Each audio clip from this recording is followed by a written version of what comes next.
আসসালামু আলাইকুম viewers, welcome to my channel. আমি কাউসার নূপুর। আজকে ইনস্ট্যান্ট জিলাপি কিভাবে তৈরি করতে হবে সেই রেসিপি শেয়ার করব। আর রমজান মাসে শুধুমাত্র একদিন জিলাপি বানিয়ে প্রতিদিন মচমচে গরম গরম জিলাপি কিভাবে খেতে পারবেন সেই টিপসগুলো শেয়ার করব, মানে ফ্রোজেন পদ্ধতি দেখাবো।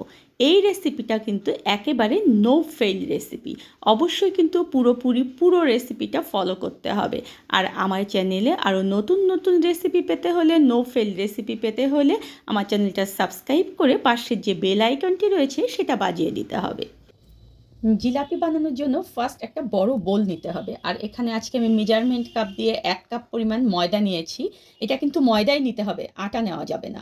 আর 1/4 কাপ পরিমাণ টক দই আমি এখানে ব্যবহার করছি। টক দই খুব সহজে ঘরে তৈরি করতে পারবেন। আমার চ্যানেলে তার ভিডিও রয়েছে, ডেসক্রিপশন বক্সে আমি সেটার লিঙ্ক দিয়ে দেবো। এখন এটাকে দেখুন যে জাস্ট এভাবে একটু আমি মিলিয়ে নিলাম। এখন 1/2 কাপ পরিমাণ নর্মাল টেম্পারেচারের পানি নিয়েছি। আর এটাকে আমি ধীরে ধীরে দেবো এবং মিলাতে থাকবো। পুরো পানিটা কিন্তু একবারে দেওয়া যাবে না এবং একবারে মিলানো যাবে না। এভাবে ধীরে ধীরে মিলাতে হবে, যাতে করে এর মধ্যে কোনো রকম গুটলি বা লাম্পস পাকিয়ে না যায়। তাই এইভাবে করে একদম একটু করে দিতে হবে। সেটাকে আবার দেখুন যে এভাবে ভালো করে মিলাতে হবে। মিলানোর পরে আবার একটু করে দিতে হবে, সেটাকে আবার এভাবে ভালো করে মিলাতে হবে। পুরো দেখুন যে আমি 1/2 কাপ পরিমাণ পানি এখানে মিলিয়ে দিয়েছি। এখন এটাকে একটু পরিশ্রম সহকারে বিট করতে হবে। সেটা হচ্ছে এটা ঠিক হাতে গোনে 10 থেকে 12 মিনিট খুব দ্রুত হাতে এভাবে বিট করতে হবে। কেউ যদি এভাবে হ্যান্ড হুইস্ক বা বিটার ইউজ করতে না চান, তবে এক্ষেত্রে আপনারা হাত ব্যবহার করতে পারেন। হাত দিয়েও ঠিক দ্রুত হাতে এভাবে 10 থেকে 12 মিনিট বিট করব। তবে যখন একটু হাত ব্যথা হবে তখন একটু রেস্ট নিতে পারবেন, কিন্তু অবশ্যই কিন্তু একদম ফ্লাপি করে এটাকে বিট করতে হবে। আমি পুরোপুরি 11 মিনিট এটাকে ফেটে নিয়েছি। এখন অনেকেরই কোশ্চেন থাকতে পারে যে এটা এতক্ষণ ফেটতে হবে কেন? এখানে আমি যেহেতু এটা ইনস্ট্যান্ট তৈরি করব, এটা আমি ফার্মেন্টেশনের জন্য রেখে দেব না। এই কারণে এর মধ্যে এয়ার ক্রিয়েট করতে হবে। আর এই এয়ার ক্রিয়েটটা করার জন্য এটাকে আমাদের অনেক বেশিক্ষণ ফেটে নিতে হবে। এখন ব্যাটারটাকে দেখিয়ে দিচ্ছি। দেখুন এটা কত সুন্দরভাবে পড়ছে, বুঝতে পারছেন আপনারা? এটা কিন্তু একেবারে দেখুন যে খুব দ্রুতভাবে পড়ছে না, একটু আঠালো ভাব হয়েছে। এখন এটা আমার ফেটা শেষ। আমরা এখন চলে যাব শিরা করতে। আর এই শিরা করার সময়টাকে এটা আমরা ঢেকে রেখে দেব। আর চলুন শিরা করে চলে আসি। শিরা করার জন্য এখানে আমি 2 কাপ পরিমাণ চিনি নিয়েছি। আর এর মধ্যে দিয়ে দিচ্ছি আমি 1 কাপ পরিমাণ পানি। কখনোই পানি বেশি দেওয়া যাবে না, তার কারণ হচ্ছে যদি পানি বেশি দেই তাহলে এটাকে জাল করে আমাদেরকে পানিটা কমিয়ে নিতে হবে। এতে করে গ্যাসের খরচটা অনেক বেশি হবে। গ্যাসটাকে ধরিয়ে দিচ্ছি। আর এই মানে জিলাপিটা যে আজকে তৈরি করব, এটাকে একটা সুন্দর কালার দেওয়ার জন্য আমি এখানে দেখুন যে অরেঞ্জ ফুড কালার ব্যবহার করলাম। কেউ যদি অরেঞ্জ ফুড কালার ব্যবহার করতে না চান, তবে সেক্ষেত্রে আপনারা কিন্তু এখানে স্যাফরান ইউজ করতে পারবেন। এখন এটাকে একটা বলক তুলে তারপরে ফিরে আসছি। শিরাটা দেখুন যে আমার বলক চলে এসেছে। এখন এর মধ্যে দিয়ে দিচ্ছি 1 চা চামচের মতো লেবুর রস। এতে করে শিরাটা জমে যাবে না, এটা মনে রাখতে হবে, কারণ অনেকেরই দেখা যায় যে শিরা করার পরে শিরাটা জমে যায়। এখন চুলার জালটাকে মাঝারি রেখে এটাকে জাস্ট 2 থেকে 3 মিনিট জাল করব। আর এই জিলাপিটার একটা সুন্দর ফ্লেভার নিয়ে আসার জন্য আমি এখানে 1 চা চামচ পরিমাণ রোজ ওয়াটার বা গোলাপ জল দিয়ে দিলাম। এটা সম্পূর্ণ অপশনাল ব্যাপার, আপনারা চাইলে দিতে পারেন, নইলে নয়। এখন শিরাটার ব্যাপারে বলি, এটা 1 তার বা 2 তারের শিরা করা যাবে না। জাস্ট যেটাকে বলে যে এভাবে আপনার আঙুলটা দেবেন, আঙুলটা যেন আটকে যায়, ঠিক সেরকম, মানে একটু আঠালো শিরা হতে হবে। 2 থেকে 3 মিনিট জাল করে আমি ফিরে আসছি। 3 মিনিট আমার হয়ে গিয়েছে। এখন শিরাটাকে আমি দেখিয়ে দিচ্ছি। একটু শিরা নিয়ে হালকা একটু ঠান্ডা করে নেবেন, কারণ শিরা কিন্তু অনেক গরম থাকে। যখন আঙুল দেবেন তখন কিন্তু সেটা পুড়ে যাবে। একটু ফু দিয়ে নিলাম, নিয়ে দেখুন যে আমি আঙুলে একটু শিরা নিয়ে নিচ্ছি। এটা কিন্তু এখনও প্রচণ্ড গরম। দেখুন যে 2 আঙুলের মধ্যে নিয়ে এভাবে আঙুলটাকে দিয়ে এইভাবে করে তুলছি আমি। দেখুন যে আমার এখানে আঙুলটা কিন্তু এভাবে লেগে যাচ্ছে, এখানে কিন্তু খুব তার হচ্ছে না, দেখতে পাচ্ছেন? এখন আরেকটা কথা বলি, যে শিরা যদি খুব ঘন হয়ে যায় তাহলে আপনার জিলাপির মধ্যে শিরাটা ঢুকবে না। আর যদি শিরা পাতলা হয় তাহলে আপনার জিলাপিটা কিন্তু একদম মচমচে হবে না। এখন এই অবস্থায় আমি চুলার জালটাকে বন্ধ করে দিয়ে শিরাটাকে ঢেকে রেখে আসুন আমরা পরের স্টেপে চলে যাই।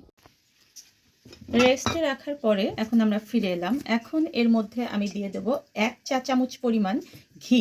আর ঘি কিন্তু খুব সহজে আপনারা ঘরে তৈরি করে নিতে পারবেন। ডেসক্রিপশন বক্সে আমি তার লিঙ্ক দিয়ে দেব। আর হাফ চা চামচ পরিমাণ আমি এখানে দিয়ে দিলাম বেকিং সোডা। এটা কিন্তু বেকিং সোডাই দিতে হবে, বেকিং পাউডার কিন্তু দেওয়া যাবে না। এখন এটাকে একটু ভালো মতো আমি আবার মিলিয়ে নিচ্ছি। বেকিং সোডা দেওয়ার পরে এটা কিন্তু আর খুব বেশিক্ষণ ফ্যাটার কোনো দরকার নেই। সসের এরকম দেখুন যে বোতল পাওয়া যায়, আমি আজকে সেটা দিয়ে তৈরি করব। আপনারা এটার বদলে যে কোনো প্যাকেট, মানে মোটা ভারী প্যাকেট দিয়েও করতে পারবেন, বা পাইপিং ব্যাগ দিয়ে তৈরি করতে পারবেন। যেটা আপনার হাতের কাছে রয়েছে সেটা দিয়েই তৈরি করতে পারবেন।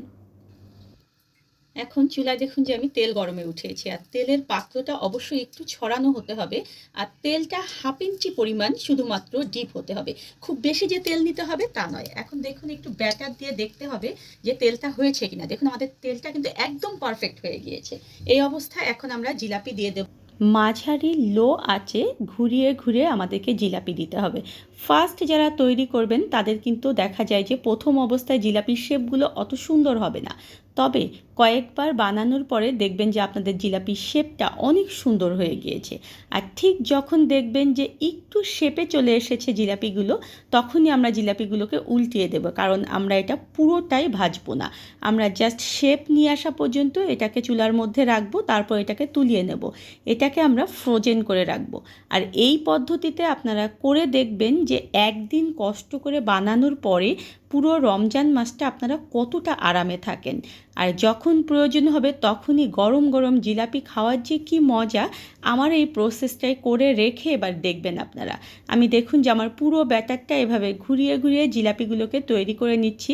ফার্স্ট আমি যতটুকু ফ্রোজেন করব ততটুকু আগে ভেজে নেব, তারপরে আমি আপনাদেরকে দেখাবো যে কিভাবে এটা ভেজে শিরায় দিতে হবে এবং কতক্ষণ শিরায় রাখতে হবে। আর সেজন্য কিন্তু পুরো ভিডিওটা আমার সঙ্গে থাকতে হবে আপনাদেরকে।